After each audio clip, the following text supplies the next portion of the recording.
Ajaib. Janin dalam kandungan bisa mengaji. Oktober tahun 1970 publik Indonesia dibuat geger. Janin dalam kandungan Cut Zahara Fona bisa berbicara. Bahkan bisa membaca Al-Quran. Wanita asal Sigli, Kabupaten Pidi, Aceh. Itu pun menjadi pusat perhatian. Tak terkecuali Wakil Presiden saat itu Adam Malik. Wapres yang terpukau dengan janin ajaib itu mengundang wanita yang tak tamat sekolah dasar tersebut ke Istana Merdeka.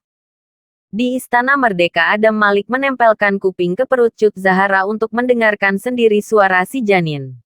Foto Adam Malik menempelkan telinga ke perut Cut Zahara dimuat di sejumlah media massa saat itu, seperti Harian Pos Kota dan Koran Merdeka. Menteri Agama kala itu, Kiai Haji Muhammad Dahlan juga ikut memberikan komentar di media massa dan membenarkan cerita itu. Mengapa Adam Malik percaya? Saat itu nama Cut Zahara sedang menjadi buah bibir. Masyarakat rela antre untuk menempelkan telinga ke perut wanita itu untuk mendengarkan suara sang janin. Aneh bin ajaib. Dari perut memang terdengar suara orang berbicara dan kadang mengaji. Lalu, adik Adam Malik meyakinkan soal fenomena ajaib yang dialami oleh Cut Zahara. Berita merebak kemana-mana sehingga semua media massa menulisnya. Apalagi seorang ulama besar di Indonesia mengeluarkan pendapat bahwa janin dalam perut bisa mengaji merupakan bukti kekuasaan Tuhan. Kun fayakun. Bila Tuhan menghendaki apapun bisa terjadi. Demikian kata pendiri Majelis Ulama Indonesia atau MUI. Buya Hamka atau Haji Abdul Malik Karim Amrullah Datuk Indomo, ketika dimintai pendapatnya. Bukan hanya Wapres Adam Malik yang terpesona. Perdana Menteri Malaysia, Tengku Abdul Rahman Putra juga yakin bahwa hal itu bisa saja terjadi. Karena Tuhan punya kehendak. Apalagi disandingkan kemiripan dengan kisah Maryam, seorang gadis perawan yang melahirkan Nabi Isa. Kebanyakan masyarakat percaya dengan keajaiban ini. Sikap skeptis atau mempertanyakan keajaiban akan dianggap sebagai musuh. Seperti yang dialami oleh Kepala Kantor Wilayah Kesehatan DKI Jakarta, Dr. Herman Susilo. Ia meragukan janin bisa mengaji di dalam perut ibunya. Karena bayi di dalam kandungan tidak bisa membuka mulut atau bernafas normal, sehingga tak bisa mengeluarkan suara. Karena melawan arus, Dr. Herman diancam akan dibunuh oleh orang-orang fanatik yang percaya bayi dalam perut bisa mengaji. Herman bersembunyi di kawasan Ciganjur. Ia juga kehilangan jabatan sebagai Kepala Kanwil Kesehatan DKI Jakarta dan diserahkan kepada Letnan Kolonel Dr. Sudarso. Sejak tanggal 29 November Dr. Herman ditarik ke Departemen Kesehatan sebagai Kepala Pusat Pendidikan dan Latihan atau Pusdiklat. Sementara itu, Cut Zahara bersama suaminya terus keliling Indonesia untuk berjumpa dengan para pejabat kabinet pembangunan dan pejabat negara lainnya.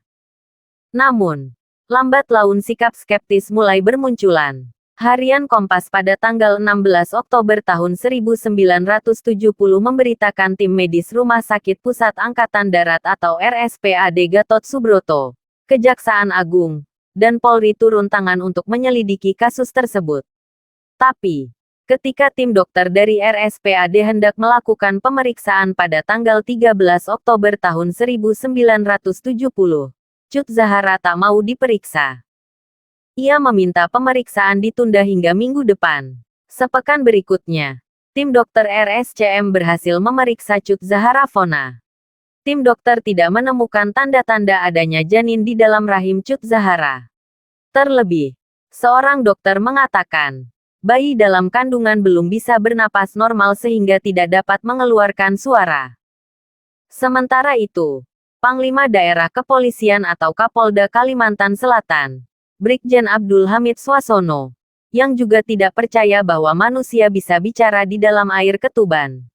Ia memerintahkan anak buahnya untuk mengungkap kasus itu.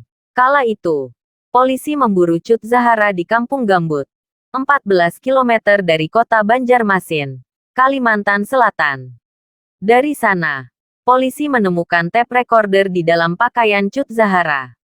Polisi kemudian menyita tape recorder merek Philips L3302 OOG tersebut beserta kaset rekaman suara tangisan bayi dan bacaan ayat-ayat suci Al-Quran. Kala itu, Tape recorder mini itu merupakan barang baru dan langka. Dengan demikian tamatlah petualangan Cut Zahara Fona dan bayi ajaibnya selama 1 tahun lebih sedikit. Anehnya, tak ada yang tahu bagaimana nasib Cut Zahara selanjutnya. Koran-koran saat itu tak memberitakannya lagi. Setelah berhasil mengungkap penipuan Cut Zahara, Brigjen Swasono dipensiun dinikan. Ada dugaan ia diberhentikan karena mempermalukan para pejabat tinggi negara saat itu.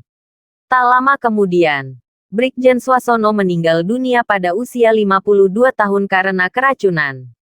Jenazahnya dimakamkan di Taman Makam Pahlawan Kalibata, Jakarta Selatan.